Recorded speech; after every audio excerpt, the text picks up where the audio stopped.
நான் ஒரு 3 மாதமாக எங்கேயுமே வெளியே போகிறதில்ல. நெருங்கிய நண்பர்களுக்கு மட்டும்தான் தெரியாது. அதே போல்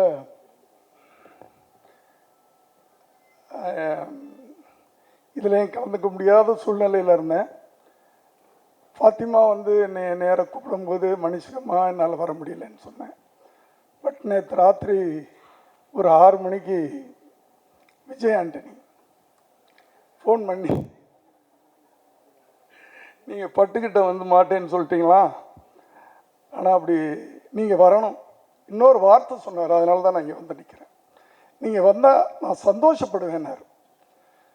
நான் இங்கே இந்த ஒரு அரை மணி நேரம் இங்கே இருக்கிறதுனால ஒரு மனிதன் சந்தோஷப்படுகிறான் என்றால் அந்த சந்தோஷத்தை கொடுக்கலாமேன்னு தான் நான் வந்திருக்கிறேன். ஏன்னா அடுத்தவங்களுக்கு சந்தோஷத்தை கொடுக்கறதுன்றது ஒரு பெரிய விஷயம். நான் ரொம்ப உழைச்சிட்டேன், ஓடிட்டேன், ஆட்டம் போட்டேன். அதனால தான் கடவுள் பார்த்தாரு, ஆடாதடா ஆடாதடா மனிதா, ரொம்ப ஆட்டம் போட்டு அடங்கிடுவ மனிதான்னு சொல்லிட்டு ஒரு 3 மாதம் வீட்டில் போட்டார். முதல் முறையாக இந்த விழாவில் கலந்துக்கிறேன். அதில் உண்மையாக நம்ம நேசிக்கக்கூடிய ஒரு குடும்பத்தின் விழாவில் நான் கலந்துக்கிறதுல ரொம்ப என்னால் முடியலைன்னா கூட அதில் கண்டிப்பாக கலந்துக்கிறேன்னு வந்தேன். ஆனால் கொஞ்சம் லேட்டாக வந்துட்டேன். எல்லோரும் அந்த முதல் 5 நிமிஷம் பேசிக்கிட்டே இருந்தாங்க. நான் அதை பார்க்கல, கொஞ்சம் லேட்டாக தான் வந்தேன். ஆனால் படத்தின் வெற்றியை அந்த விஜய் ஆண்டனியின் படத்தின் வெற்றியை அவருடைய ட்ரெய்லரை பார்த்தோ பாடல்களை பார்த்தோ அந்த ஆரம்பம் பார்த்தோ சொல்ல வேண்டிய தேவையில்லை. ஏன்னா அவர்கிட்ட எனக்கு ரொம்ப பிடிச்சது அவருடைய தன்னம்பிக்கை. எல்லாரும் இங்கே பேசுனவங்கலாம் சொன்னாங்க. அந்த தன்னம்பிக்கை சாதாரணமானதில்லை. அவர் மியூசிக் டைரக்டராக இருந்து நடிகனாகும் போது நான் கூட அவரை கூப்பிட்டு நான் சொன்னேன், விஜய் எதுக்குமா அப்படின்னு கூட கேட்டேன். அப்போ அவர் சொன்ன வார்த்தைகள், இல்லை சார் நான் ஜெயிப்பேன். அந்த நான் ஜெயிப்பேன் அப்படின்னு சொன்ன ஒரு வார்த்தை அது சாதாரணமாக ஒருத்தருக்கு வராது. நான் உழைக்கிறேன் சார், என்னமோ பண்ணுவேன் சார், அது பார்ப்பேன் சார், கடவுள் இருக்கார் சார், அப்படி இப்படின்னு சொல்லுவாங்களே தவிர நான் வெற்றி பெறுவேன். அப்படி ஒவ்வொரு காலகட்டத்திலையும் ஒவ்வொரு படம் முடிஞ்ச உடனே அடுத்த படம் ஆரம்பிக்கும் போது, சார் இந்த படம் இதை விட பெருசாக போகும், இந்த படம் இதை விட பெருசாக போகும் அப்படின்னு சொல்லி அவர் பண்ணார். ஆகவே நான் பேர் வைத்த பிள்ளைகள் யாருமே சோட போனதில்லை. அதனால் இவருக்கு நான் தான் பேர் வச்சேன்னு நினைக்கிறேன். அவருக்கு ஞாபகம் இருக்குமா இல்லையான்னு தெரியல. இது ரொம்ப பேருக்கு தெரியாது. ஏன்னால் அவர் ஒரு படம் மியூசிக் டைரக்டராக ஒத்துக்கிட்டார். நண்பர் சசி படம்னு நினைக்கிறேன், உண்மை தானே? ஆனால் ஏதோ ஒரு காரணத்தினால அந்த படம் தள்ளி போய்கிட்டு இருந்துச்சு. அந்த நேரத்தில் விஜய் ஆண்டனி வீட்டுக்கு ஒரு பாட்டு போட்டு காட்டினார். சப்போஸ் உன்னை காதலித்து அப்படின்னு ஒரு பாட்டு. உடனே நான் அப்போது சுக்கிரன் தயாரிப்பில் ஈடுபட்டுக்கிட்டு இருக்கேன், நீங்கள் தான் மியூசிக் டைரக்டர் அப்படின்னு சொல்லி அதன் மூலமாக அதுக்கு பிறகு பெரிய பெரிய நடிகர்களுடைய படங்கள்லாம் இயக்கக்கூடிய வாய்ப்பு அவர் நடிகனான பிறகு மியூசிக் டைரக்ஷனை நிறுத்திட்டாரேன்னு நான் ஃபீல் பண்ணேன். ஆனால் அதுக்கு அப்புறம் தான் தெரிஞ்சது ஃபோக்கஸ். ஒரு மனிதனுக்கு ஃபோக்கஸ் ரொம்ப முக்கியம். நம்ம நடிக்கணும்னா அது மேலே நம்ம முழு கவனத்தையும் வைக்கணும். வேறு ஒரு வருஷத்துக்கு ஒரு 10 படம் மியூசிக் பண்ணால் பணம் வரும், அதுலெல்லாம் கவனம் போச்சுன்னா இதில் போயிடும் அப்படின்றதுக்காகத்தான் அவர் மியூசிக் டைரக்ஷனை நிறுத்தினார் நினைக்கிறேன் நான்.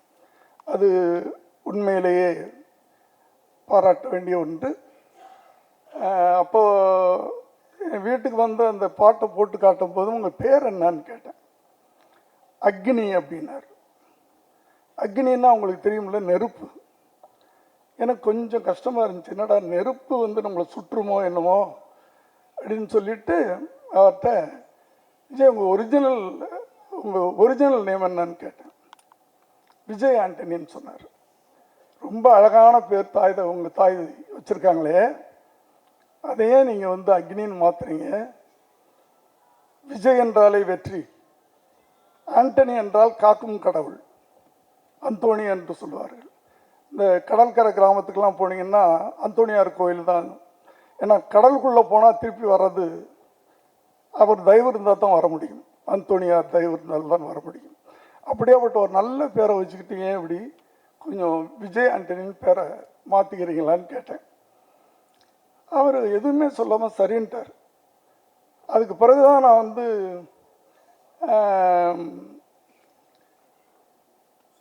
பட்டுக்கிட்ட எல்லாம் பேசக்கூடிய ஒரு வாய்ப்பு வந்துச்சு. பட்டுன்றது வந்து அவருடைய மனைவி. நான் பட்டுன்னு கூப்பிட்டு பழகம், பட்டுன்னு. அவங்க சொன்னாங்க, அவர் ரொம்ப பிடிவாதக்காரராச்சு அங்கிள், எப்படி ஒத்துக்கிட்டாரு அப்படின்னு கேட்பாங்க. அது என்னமோ ஏன் நல்ல நேரம் நினைக்கிறேம்மா அப்படின்னு சொல்லிக்கிட்டேன். இப்படி இன்னைக்கு பார்த்தீங்கன்னா அவருடைய வளர்ச்சி எனக்கு பிரமிப்பாக இருக்கிறது, சந்தோஷமாக இருக்கிறது. என்னுடைய மகன் வளர்ச்சியை பார்த்து எந்த அளவுக்கு நான் சந்தோஷப்பட்டனோ அதே மகிழ்ச்சி இவருடைய வளர்ச்சி ஒவ்வொன்றையும் பார்த்து நான் சந்தோஷப்பட்டுக்கிட்டு இருக்கிறேன். அவர் இன்னும் வளரணும், ஏன்னா அந்த அளவுக்கு அவர்கிட்ட பொட்டன்ஷியல் இருக்குது. ஏன்னா அவர் வந்து கதையை செலக்ட் பண்ணுறது, தங்கிட்ட இருக்கிற மைனஸ் என்னான்னு முதல்ல அவர் புரிஞ்சுக்கிட்டார். அதனால தான் அந்த கதையை செலக்ட் பண்ணி அதை ஸ்க்ரீன் பிளே எப்படி பண்ணணும்னு தெரிஞ்சுக்கிட்டு அதை எப்படி நம்ம வந்து ஆடியன்ஸ் கொடுக்கணும்னு தெரிஞ்சுக்கிட்டு அந்த அந்த ப்ராஜெக்டில் யார் நடித்தாலும் வெற்றி அடையும் அப்படின்ற ஒரு நிலைமையில் தன்னை கொண்டு போய் அங்கே வச்சுக்கிறார். அது ரொம்ப எல்லா நடிகர்களுக்கும் வரக்கூடிய ஒரு இது கிடையாது. இவர் அதைத்தான் முதல்ல தனக்கு என்ன வரும், தன்னால் என்ன பண்ண முடியும் அப்படின்னு தெரிஞ்சுக்கிட்டு அதுக்கேற்ற மாதிரி கதைகளை செலக்ட் பண்ணிக்கிட்டு இருக்கிறாரு. எல்லோரும் சொன்னாங்க அவருடைய டைட்டில்லாம் வந்து ஆன்டியாக இருக்கும் அப்படின்னு சொல்லிட்டு. டைட்டில் மட்டும்தான் ஆன்டியாக இருக்கும். அவர் மிக மிக பாசிட்டிவான கேரக்டர். பாசிட்டிவ்னா எல்லாத்துலேயும் பாசிட்டிவாக இருப்பார். நான் ஜெயிப்பேன், இந்த படம் ஜெயிக்கும், இந்த பாட்டு போட்டால் அந்த பாட்டு ஹிட் ஆகும் அப்படின்னு சொல்லக்கூடிய ஒரு பாசிட்டிவ் திங்கிங், பாசிட்டிவான மனிதர். அவருடைய இந்த ப்ராஜெக்ட் இதில் சம்பந்தப்பட்ட இந்த சைத்தானின் சம்பந்தப்பட்ட அத்தனை பேரையும், குறிப்பாக இயக்குனர், நான் ஒரு இயக்குனராக அவரை வாழ்த்துகிறேன். ரொம்ப சந்தோஷமாக இருக்குது. இன்றைக்கி இந்த ஃபங்க்ஷனோட விழா நாயகன் பிரதீப் கிருஷ்ணமூர்த்தி. ரொம்ப சந்தோஷமாக இருக்குது பிரதீப். உங்கள் அம்மா வந்திருக்காங்களா பிரதீப்? ஆக்சுவலாக ரொம்ப நல்ல பையனை பெற்றெடுத்திருக்கீங்கம்மா. நீங்கள் ரொம்ப ஹார்ட் ஒர்க்கர். கிட்டத்தட்ட 2 வருஷம் நீங்கள் பொறுமையாக காத்துட்டு இருந்தீங்க இந்த தருணத்துக்காக பிரதீப். ரொம்ப சந்தோஷம். அம்மா உங்ககிட்ட சொல்லிக்கிறேம்மா, இந்த படம் பெரிய பிளாக் பஸ்டர். உங்கள் பையனோட படம் சைத்தான் படம் வந்து பெரிய பிளாக் பஸ்டர். ரொம்ப நல்லா வந்திருக்கு. அவ்வளோ கஷ்டப்பட்டு உழைச்சிருக்காரு. 2 லாங்குவேஜ்லேயும் பெரிய ஹிட் ஆகுமா. அப்புறம் இந்த படத்தில் ஒர்க் பண்ண கேமராமேன், டெக்னீஷியன்ஸ், எடிட்டர் எல்லாருக்கும் என்னோட மனமார்ந்த நன்றி தெரிவிச்சுக்கிறேன். ஏன்னா டைம் பார்க்காம வழக்கமாக படம் போனால் 5 மாதம் ஆகும், 3 மாதம் ஆக முடியும். இந்த படம் ஆல்மோஸ்ட் 1.5 வருஷம் ஆயிடுச்சு பண்ணுறதுக்கு. இவ்வளோ பொறுமையாக என் கூட சேர்ந்து ஒர்க் பண்ண எல்லாருக்குமே நான் நன்றி தெரிவிச்சுக்கிறேன். என்னோடய அம்மா, என்னோடய மனைவி சாண்ட்ரா, ஜனார்தனன் என் கூட இருக்கிறவர், வீரசெந்தில், என்னோடய பேக் போன்ஸ், இவங்க எல்லாருக்கும் இங்கே வந்திருக்கக்கூடிய பத்திரிகை நண்பர்கள் எல்லாருக்கும் நிறைய நான் ஃபங்க்ஷன்ஸ்க்கு போக மாட்டேன், நிறைய பேச மாட்டேன். பட் ஸ்டில் என் மேலே ஒரு நல்ல ஒரு நம்பிக்கையும் அபிமானமும் வச்சுருக்கிறீங்க எல்லாருமே. உங்கள் நம்பிக்கையை நான் கண்டிப்பாக காப்பாற்றுவேன். ஃப்யூச்சரில் கூட கண்டிப்பாக தொடர்ந்து காப்பாற்றுவேன். ஒரு படம் பண்ணி முடித்தா பத்தாது, அது வந்து பெருசாக ரிலீஸ் ஆகணும் இல்லையா. எனக்கு வந்து ஆரா சினிமாஸ் மகேஷ் சாரை வந்து ஒரு 2 இயர்ஸ்க்கு முன்னாடி தெரியும். ரொம்ப பண்பான, ரொம்ப எளிமையான, ரொம்ப என்னோடய கேரக்டர் அப்படியே பார்க்குற மாதிரி இருந்துச்சு அவர்கிட்ட. ரொம்ப நல்ல டைப்பு. இப்போ ரீசெண்டாக அவரோட இருமுகம் படமும் டிவி படமும் பெரிய ஹிட்டாக இருக்குது. மகேஷ் சார் எங்கே இருக்கீங்க? உங்களுக்கு அதை தொடர்ந்து சைத்தானும் ஹிட்டு தான் sir. First of all thanks to my அம்மா, she is my backbone. அப்புறம் எனக்கு இந்த பெரிய வாய்ப்பு கொடுத்ததுக்கு விஜய் ஆண்டனி சாருக்கும் ஃபாத்திமா விஜய் ஆண்டனி மேம்க்கும் வித் ஆல் மை ஹார்ட் நன்றி சொல்கிறேன். then director Pradeep sir, cinematographer Pradeep Chetan, and thanks to entire team of my Saitan.